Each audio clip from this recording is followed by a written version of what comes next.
नमस्कार, एक बार फिर से आप सभी का बहुत-बहुत स्वागत है हमारे यूट्यूब चैनल पे। आज फिर से मैं आप सभी के लिए class 12th home science chapter 11 जिसका नाम है आतिथ्य प्रबंधन, इसके इम्पोर्टेंट क्वेश्चन आंसर की बात करने वाले हैं।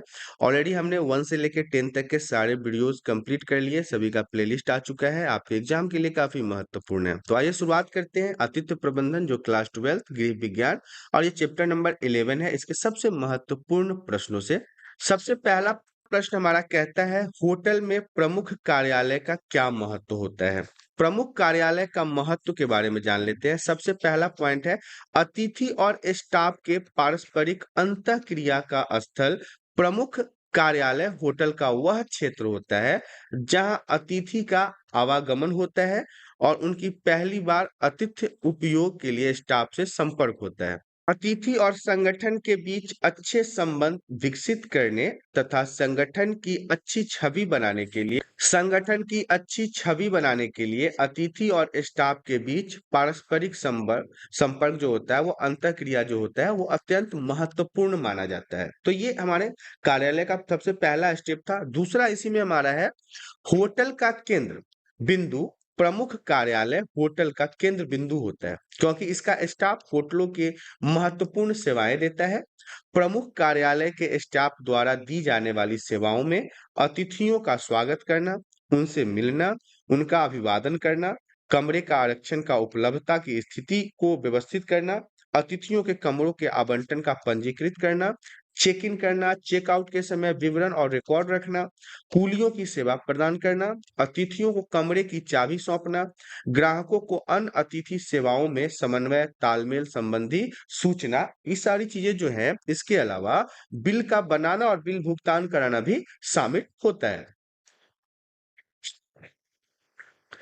तीसरा पॉइंट हमारा इसमें कहता है होटल की छवि तथा राजस्व बढ़ाने में महत्वपूर्ण भूमिका। तो प्रमुख कार्यालय के स्टाफ द्वारा अतिथियों को प्रदान की जाने वाली सेवाओं का तरीका होटल की छवि बनाने तथा राजस्व बढ़ाने की एक महत्वपूर्ण भूमिका को दर्शाता है। चौथा पॉइंट है विभिन्न विभागों में समन्वय। जैसे कि प्रमुख कार्यालय के कर्मचारी अतिथियों की सेवाएं प्रदान करने के लिए विभिन्न विभागों से समन्वय करते हैं, बातचीत करते हैं। जैसे अतिथियों का परिवहन सुविधा प्रदान करना, मतलब आने जाने के लिए गाड़ी का सुविधा प्रदान करना, लेखा लेखा विभाग, बिल विभाग, कमरे में दी जाने वाली सेवाएं, रेस्टोरेंट, इंजीनियरिंग, भंडार, विक्रय, गृह व्यवस्था विभाग, ये सारी चीजें जो है वो समन्वय प्रदान करने के लिए प्रमुख माना जाता है। अगला प्रश्न हमारा कहता है प्रमुख कार्यालय स्टाफ के किन्हीं 3 स्टाफ सदस्यों के उत्तरदायित्वों को लिखिए। तो प्रमुख कार्यालय स्टाफ के 3 सदस्यों के उत्तरदायित्व प्रमुख कार्यालय स्टाफ में इस प्रकार है। पहला है प्रमुख कार्यालय प्रबंधक। देखिए प्रमुख कार्यालय प्रबंधक प्रमुख कार्यालय लॉबी जिसे हम प्रतीक्षा कक्ष परिवहन क्रियाकलाप की व्यवस्था करने के लिए उत्तरदायी होता है।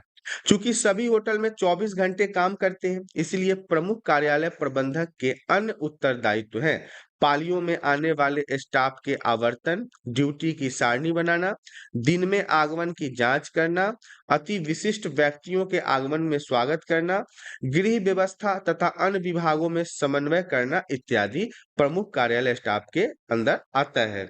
दूसरा पॉइंट है प्रमुख कार्यालय पर्यवेक्षक। देखिए प्रमुख कार्यालय पर्यवेक्षक जो होते हैं वो पाली के लिए उत्तरदायी है। मतलब कि जो टर्म्स होते हैं काम करने के वो सभी आने वालों से मिलता है, उनका स्वागत करता है, वो सही तथा शीघ्र आवास की प्रक्रिया को सुनिश्चित करता है, कमरे में आधिपत्य की जांच करता है। तो ये सब प्रमुख कार्यालय पर्यवेक्षक के काम के अंतर्गत आता है। तीसरा है प्रमुख कार्यालय कोषाध्यक्ष। देखिए प्रमुख कार्यालय कोषाध्यक्ष अतिथियों के बिलों का लेखा जोखा रखने, जब अतिथि आए तो चेक आउट या फिर जब चेक आउट करे या चेक इन करे उस समय उनसे पैसे लेने, ये सारी चीजों के लिए उत्तरदायी होता है। तीसरा प्रश्न हमारा कहता है किसी होटल के गृह व्यवस्था विभाग के किन्हीं 3 सदस्यों के उत्तरदायित्वों को लिखिए। गृह व्यवस्था विभाग के सदस्यों के उत्तरदायित्व किसी होटल के गृह व्यवस्था विभाग में 3 सदस्यों के उत्तरदायित्व यहाँ पे निम्नलिखित है। पहला है कार्यपालक गृह। तो देखिए इसमें क्या होता है, अनुरक्षक कार्यालय गृह अनुरक्षक जो जन शक्ति, पदार्थ, धन, समय तथा अन्य संसाधनों के विवेकपूर्ण प्रयोग द्वारा विभाग की कार्य प्रणाली के प्रबंधन के लिए उत्तरदायी माना जाता है। वह गृह व्यवस्था विभाग की समय सारणी, स्वच्छता, सभी कार्य पद्धति को नियंत्रण करता है या फिर करती है, दोनों हो सकता है। लड़का और लड़की दोनों यहाँ पे काम कर सकते हैं। दूसरा है सहायक गृह अनुरक्षक। किसी बड़े होटल में प्रत्येक पाली के लिए एक सहायक गृह अनुरक्षक की ड्यूटी लग सकती है। यह ड्यूटी के समय सारणी तैयार करता है तथा स्वच्छता एवं कर्मचारियों के प्रकारों की जांच भी करता है। इसी में हमारा तीसरा पॉइंट है तल पर्यवेक्षक।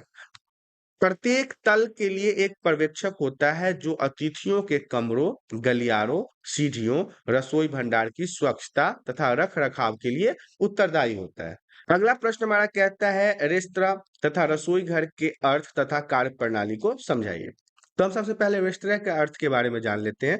रेस्तरां एक व्यापारिक सुविधा है जो ग्राहकों को खाद्य तथा पेय पदार्थ उपलब्ध करवाता है, मतलब आम नागरिक के लिए खाने की सुविधा और पीने की सुविधा उपलब्ध करवाता है। इसमें खाने की मेजों, कुर्सियों तथा अन्य आवश्यक फर्नीचर के साथ ही प्लेट, प्याले, छुरी, कांटे लिनेन से सुसज्जित होते हैं और संस्था के उद्देश्यों, संकल्पना एवं मापदंडों के अनुरूप इनकी गुणवत्ता भिन्न-भिन्न हो सकती है। रेस्तरां की कार्य प्रणाली में कैसे कर्मचारी काम करते हैं उसके बारे में जान लेते हैं। रेस्तरां का प्रबंधक रेस्तरां के समस्त कार्य संचालन के लिए उत्तरदायी होता है। वरिष्ठ रेस्तरां प्रबंधक तथा प्रधान, जिसे हम बैरा या बेटर कहते हैं, अन्य बैरों तथा परिचारकों के दल का नेतृत्व करते हैं जो वास्तव में भोजन परोसते हैं। सहायक बैरे मेजों को साफ करते हैं तथा यह ध्यान रखते हैं कि स्वच्छता, साफ सफाई और सेवाओं का उचित स्तर बना रहे। रेस्तरां के सामने सभी कर्मचारियों के अतिथियों के साथ भद्र एवं शिष्टापूर्ण व्यवहार करना होता है और सामान्यतः उनके चेहरे पर मुस्कान होने चाहिए। वो खुशी से अपने ग्राहकों से बात करें। उन्हें भोजन परोसने के तरीकों का विस्तृत ज्ञान होना चाहिए। उन्हें प्लेट परोसने का ज्ञान होना चाहिए। ग्राहक को किस प्रकार से किसी भी चीज को परोसना है, इन सभी चीजों की जानकारी उनके पास होनी चाहिए। रसोई घर का अर्थ, रसोई घर का मतलब क्या होता है? वह स्थान होता है, वह जगह होता है जहाँ भोजन तैयार किया जाता है। आप अपने घर में भी आपको किचन में क्या होता है? किचन में तो हम खाना ही तैयार करते हैं, तो इसी को हम हिंदी में रसोई घर कहते हैं।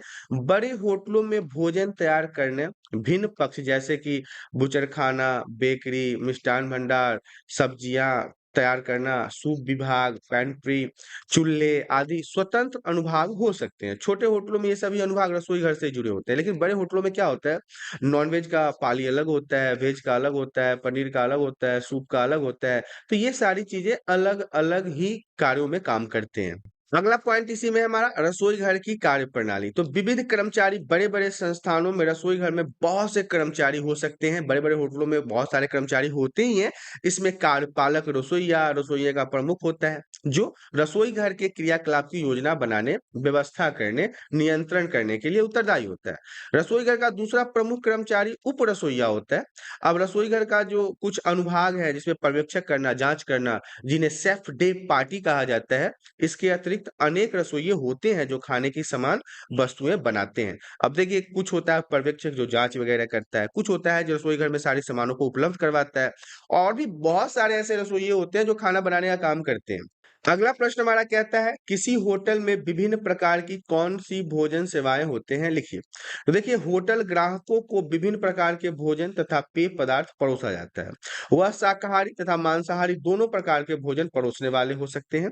कुछ होटल केवल शाकाहारी भोजन ही परोसता है। वह अनेक प्रकार की रोटियाँ जैसे सादा रोटी, तंदूरी रोटी, स्टाफ रोटी, नान इत्यादि अनेक प्रकार की सब्जियों, सलाद, अचार, पापड़, मिठाई आदि भोजन में ग्राहकों को इच्छा अनुसार परोसता है। इसके अतिरिक्त वह सूप, चाय, कॉफ़ी एवं ठंडे पेय जैसे कि आइसक्रीम, पानी इत्यादि को भी उपलब्ध करवाता है। तो ये सारी चीज़ें एक होटल में ग्राहकों के लिए उपलब्ध करवाया जाता है। अगला प्रश्न हमारा कहता है होटलों के संदर्भ में प्रबंधकों के क्या कार्य हैं? होटलों के संदर्भ में प्रबंधकों के कार्य, होटलों के संदर्भ में क्या होता है कार्य? पहला तो होता है प्रमुख कार्यपालक प्रबंधक। प्रमुख कार्यपालक प्रबंधक क्या करता है? प्रतीक्षा कक्ष जिसे लॉबी, परिवहन कार्यपालय, व्यवस्था करना इन सभी के लिए वो उत्तरदायी होता है। इसके अतिरिक्त वह पालियों में आने वाले स्टाफ का आवर्तन और ड्यूटी की सारणी बनाता है कि कौन व्यक्ति कितने बजे आ रहा है, कब जा रहा है। दिन में आगमन की जांच करता है, व्यक्तियों के आगमन पर उनका स्वागत करता है, व्यवस्था करता है उनके लिए। दूसरा है हमारा सहायक प्रबंधक। अब सहायक प्रबंधक क्या होता है? प्रमुख कार्यालय का सहायक प्रबंधक मुख्य कार्यपालक प्रबंधक की अनुपस्थिति में, जब मुख्य कार्यपालक अनुपस्थित रहता है, उनके अनुपस्थिति में ये कार्यों को सुनिश्चित करते हैं और उनके अनुपस्थिति में उनके सभी कार्यों को पूरा करते हैं। तीसरा पॉइंट है प्रतीक्षा कक्ष। अब देखिए इसमें क्या होता है, लॉबी प्रबंधक वर्दीधारी सभी सेवाओं को संगठित करता है और उनका पर्यवेक्षण तथा नियंत्रण करता है। इसी में चौथा पॉइंट है गृह व्यवस्था प्रबंधक। गृह व्यवस्था प्रबंधक होटल के गृह व्यवस्था विभाग के सभी क्रियाकलापों की योजना बनाता है तथा गृह व्यवस्था विभाग को सुव्यवस्थित और नियंत्रित करता है। अब कार्यपालक रसोई घर प्रबंधक क्या करता है? यह रसोई घर का प्रधान रसोइया होता है और इनके अंदर के कार्यों के लिए उत्तरदायी होता है, कैसे कौन से काम करना है। अगला प्रश्न हमारा कहता है बताइए कि निम्नलिखित कथन सही है या गलत है। पहला कथन है, दूसरा कथन है, तीसरा, चौथा, पांचवा। प्रमुख कार्यपालक कार्मिक के लिए चेहरे पर मुस्कान होना सर्वाधिक अस्थायी योग्यता है। तो ये सत्य है, याद रखिएगा, ये हमारा सत्य है। हालांकि इसका उत्तर मैंने आगे दे रखा है, तो ये सत्य है। दूसरा है एक स्वीट में 2 कमरे होते हैं, एक बैठक और भोजन क्षेत्र और दूसरा कमरा शयन कक्ष होता है। ये भी हमारा सत्य है। इसका भी आंसर मैंने इधर दे रखा है, सत्य। और तीसरा जो है वो कहता है गृह व्यवस्था विभाग ग्राहकों को भोजन प्रदान करता है। नहीं, ये असत्य है। गृह जो जो कमरे देखते हैं उनको क्या जरूरत है कि किसी को भोजन देना है या नहीं देना है। अगला है रसोई घर प्रबंधक भोजन तैयार करने से संबंध रखता है। रसोई घर प्रबंधक भोजन तैयार करने से संबंध रखता है। देखिए ये भी असत्य है हमारा, क्योंकि उसका काम वहां का देखभाल करना है, तो ये भी हमारा असत्य होगा।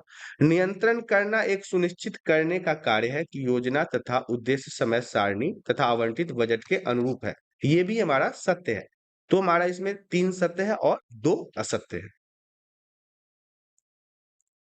इस तरह से आपने देखा class 12th home science chapter 11 जिसका नाम था आतिथ्य प्रबंधन। इंपॉर्टेंट क्वेश्चन जो थे इसके समाप्त हो गए। तो आशा करता हूं कि आज के वीडियो में दी गई जानकारी आप सभी को पसंद आया होगा। जानकारी पसंद आया तो वीडियो को लाइक करें, चैनल में पहली बार आए तो चैनल को सब्सक्राइब कर लें ताकि इसी प्रकार के एजुकेशनल वीडियो आपको हमेशा प्राप्त होता रहे। आज के लिए इतना ही, धन्यवाद।